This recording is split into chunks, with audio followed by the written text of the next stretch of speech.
Um, Next, and Garda made reference to the South African case, and we appreciate the opportunity to have Ronnie Kasrils with us today, particularly in the light of South Africa's case against Israel's acts in Gaza and being brought to the International Court of Justice, and their case being found plausible. Ronnie Kasrils is a former South African government minister and was a leading member of the African National Congress during the apartheid era. So, Ronnie, welcome this evening, and over to you. Thank you. Thanks very much for having me. Good evening to everybody. I want to first say to my dear friend Garda, who I haven't seen for quite some time, that Garda, you do have a place here.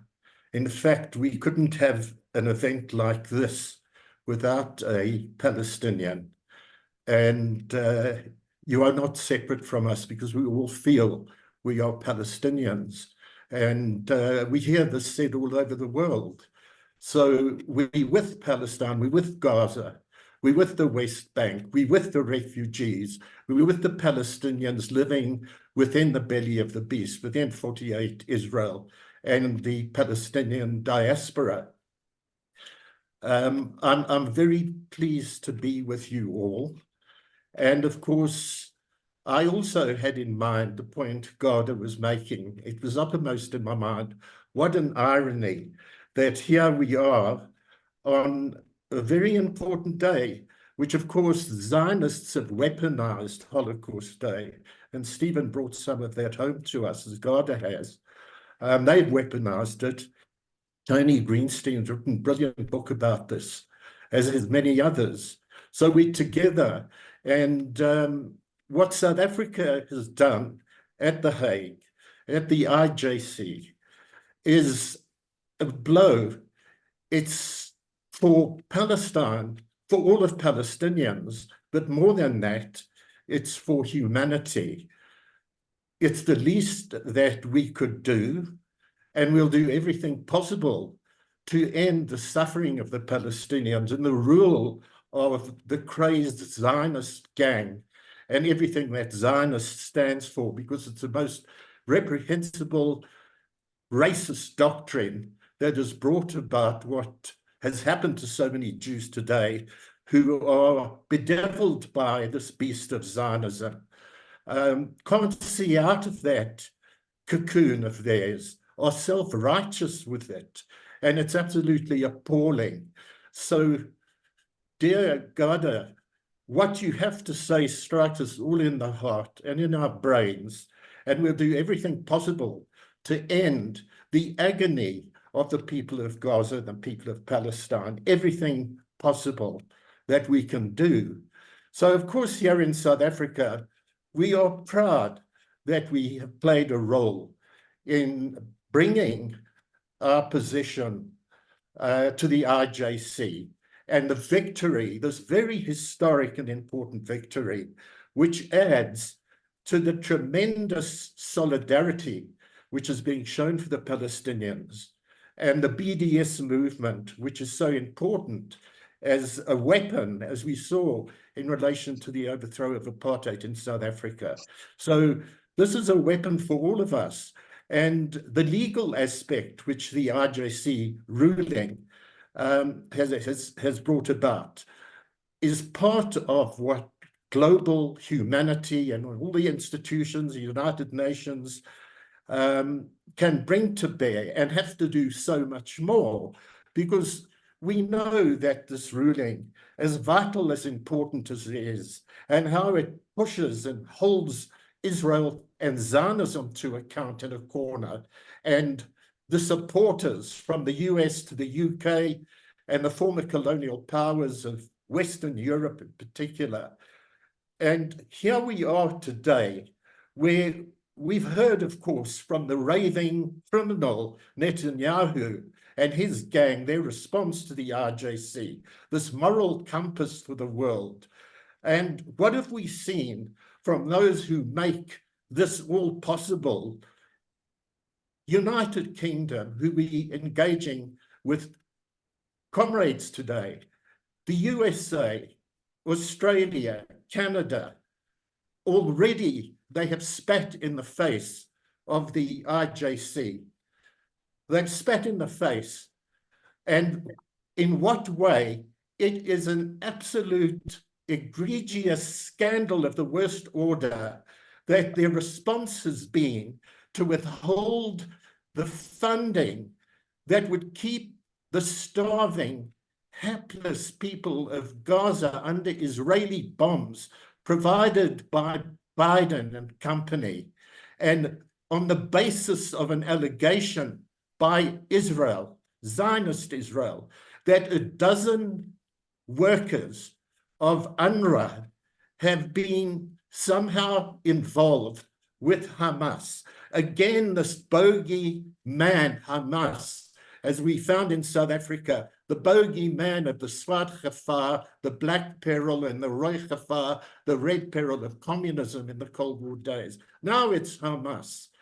A dozen people of 13,000 working for UNWRA at a time when it's vital to bring in the supplies to keep the Gazan people alive in relation to everything that they face and the humanitarian needs of food and water and medicine. These dreadful, despicable countries, the UK, the poodle of the USA, Canada, Australia, Italy, by the way, ganging up and spitting in the faces of humanity. It is absolutely disgusting and revolting. It leaves one speechless, and it shows us what we have to do in terms of all the weapons that we have, including such an important ruling at the IJC, to build up global pressure and using the weapon of boycott, divestment, and sanctions in all these countries in the first place, to put on all the pressure that we can against these dreadful countries such as the USA, the governments of those countries I've mentioned and others, and to stop them through global people's power and in every possible way. I went to, in invoking the South African experience, and Tony asked me to speak about it. I don't want to take up too much time, but just to remind us all that it was that world solidarity that forced sanctions against South Africa, even by the USA and Britain and France and so on. It was Israel who kept breaking those sanctions, who provided this racist, fascist South African country. So we could see where Israel was coming from, where Zionists had created that beast, providing the apartheid regime, even with the nuclear know-how, including other weapons, ships and planes and so on, in terms of the struggle against the people of South Africa, against apartheid, and the people of Southern Africa, all the neighboring states, in the exact same way that Israel wages war against its neighbors on behalf of Western imperialism to keep the Middle East under the control of Western imperialism through this beast that has been created by Balfour and the USA from the early part of the last century right through to this day, 48, 67, and the dreadful genocide that is underway, not only against the people of Gaza who are in the front line, but the people of the West Bank. And I don't need to go into the figures. It'll take up time and everybody knows that. But how did we overcome? We had what we called 4 pillars of struggle.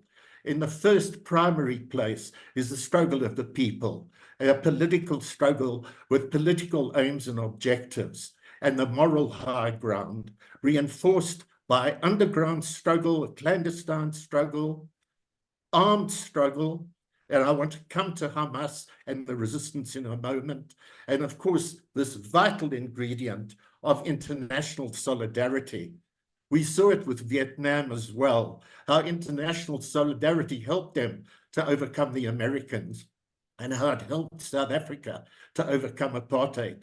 So it can help to overcome the struggle against Zionism as it exists, and in terms of that, to reinforce the struggle of the people of Palestine. Let me end by just drawing the point about October the 7th and the point about the Palestinian resistance. Let's be very, very wary about the invocation of terrorism, of worst types of butchery, of the kind of evidence that Israel, supported by the USA and the UK and others, without question, without evidence. What is it really about? If we're to get down to what actually happened on the 7th of October, the only way to do it is with an independent inquiry. Just recall what that woman, Yasmin Porat, had to say right at the very beginning. She was then whisked away. But it struck me within a day or two, when there was an interview with her that went worldwide and then was snuffed out by Israeli radio and TV, when she said that the majority of people at the music festival and then at Be'eri, where the tanks and the helicopters shot missiles into the crowd without caring about Israeli Jews and other people from Thailand and elsewhere being butchered on the spot. What actually took place? Let's not fall for the line that the Israeli Defense Force and the Netanyahus put before us, because I'm absolutely sure we will find, and it's already coming out even through other Israeli sources, that there's been huge exaggeration. We know that there's no truth to the fact, no evidence that 40 babies were beheaded and such like, the rapes of women, whatever way they trick us in terms of the videos that they might be projecting. I wanted to make that as a penultimate point, because I'm quite aware of the time factor. I want to say this, as someone who was born second generation South Africa, with my grandparents on both sides, having come from Lithuania and Latvia, and I grew up amongst the Zionist community. Thank goodness my parents weren't Zionist. They weren't political. They simply said to me, respect everybody, do unto others as you wish them to do unto you. That was imbibed. And fortunately for myself, I became involved with the ANC. It helped me break Garda totally from the kind of past that makes you feel you were not really one of us here today. And by the struggle of the South African people, the ANC, the Communist Party, which I joined, the struggle which us socialists find, that it's not to remain in our cocoons that we're born into, but that we're part of humanity. I became part of the struggle for South Africa, and I don't regard myself as that cocoon that I came from. I'm more part of humanity. And the Zionists will attack me and say this is all cosmopolitan nonsense, etc., etc. But this is what it's about. And I'm very pleased to see the young Jews today who are answering their consciousness, their call, their conscience in terms of what humanity is all about. It's more than, of course, these Jews who stand up, not in our name. It's all of us. And what we must do in terms of winning this battle, as we won it against apartheid South Africa, and we will win it for sure, because this is the moral high ground against apartheid Israel and those imperialists who support it. But bear in mind that resistance and armed resistance is sanctified in international law. When a people have no possibility of making change, through peaceful means alone. They have the right to answer arms in hand. And for me, my final point, I've been a minister of intelligence. I've been a solidarity activist. That's where I met Govt 25 years ago or so in Lebanon, where we were together teaching people about solidarity. And from that point of view, what will definitely work as a formula will be a struggle for a fully democratic society in Palestine. I don't go for the two-state solution, as my government, by the way, still does, but I believe they'll have to change. And it's a struggle, as South Africa was, for a democratic unitary state where people are equal. And those four pillars of struggle, the people struggle, reinforced by armed struggle, underground struggle, and international solidarity is what can bring it about. Thank you very much.